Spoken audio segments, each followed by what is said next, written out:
ഒരു ഫാക്ടറിയിൽ നിന്നും ഉണ്ടാവുന്ന മലിനീകരണ നിമിത്തം ഒരു പ്രദേശത്തെ മുഴുവൻ ആളുകളും പ്രയാസപ്പെടുകയാണ്. അവരുടെ സംരക്ഷണത്തിന് വേണ്ടി ഈ മലിനീകരണം ബാധിക്കാത്ത മറ്റൊരാൾക്ക് ഇതിനെതിരെ കേസ് കൊടുക്കാൻ കഴിയുമോ? യെസ്, ഒരു പൊതു താൽപര്യ ഹർജി ഫയൽ ചെയ്യാം.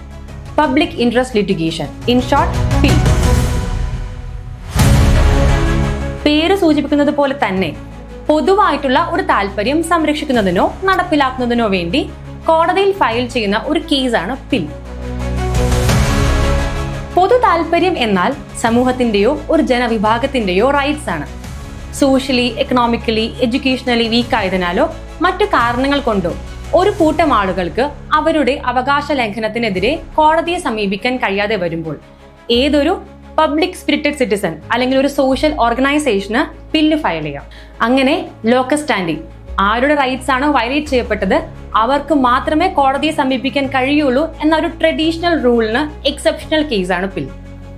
ഇന്ത്യൻ കോൺസ്റ്റിറ്റ്യൂഷൻ ആർട്ടിക്കിൾ 226 പ്രകാരം ഹൈക്കോടതിയിലും 32 പ്രകാരം സുപ്രീം കോടതിയിലും PIL ഫയൽ ചെയ്യാം. പരിസ്ഥിതി മലിനീകരണം, തൊഴിലാളികൾക്ക് മിനിമം വേതനം നൽകാത്തത്, കുട്ടികൾക്കും സ്ത്രീകൾക്കും നേരെയുള്ള അതിക്രമങ്ങൾ എന്നീ വിഷയങ്ങൾ സാധാരണ PILുമായി കടന്നു വരാറുള്ളതാണ്. പൊതു താല്പര്യവുമായി ബന്ധപ്പെട്ട ഒരു പ്രശ്നത്തിനാണ് ഹർജി ഫയൽ ചെയ്യുന്നതെന്നും അത് പൊതുസമൂഹത്തിന് ഗുണം ചെയ്യുമെന്നും PIL ഫയൽ ചെയ്യുന്ന വ്യക്തിയോ സംഘടനയോ കോടതിയിൽ തെളിയിക്കണം. അത് ജഡ്ജിമാർ വളരെ വ്യക്തമായി പരിശോധിച്ച ശേഷം മാത്രമായിരിക്കും PILായി പരിഗണിക്കുക. സത്യസന്ധമായതെങ്കിൽ ഒരു കത്തോ ടെലഗ്രാമോ വരെ PILായി കോടതി പരിഗണിക്കുന്നതാണ്. കോടതിക്ക് തന്നെ ഏതെങ്കിലും വിഷയം ശ്രദ്ധയിൽപ്പെട്ടാൽ സ്വമേധയാ കേസുകൾ ആരംഭിക്കുകയും ചെയ്യാം. എല്ലാവർക്കും നീതി ലഭ്യമാക്കുക എന്നതാണ് PILന്റെ പ്രാഥമിക ലക്ഷ്യം. അവകാശങ്ങൾ നിഷേധിക്കപ്പെട്ടവരിലേക്ക് മനുഷ്യാവകാശങ്ങൾ എത്തിക്കുന്നതിനുള്ള ഒരു പ്രധാന ഉപകരണമാണിത്.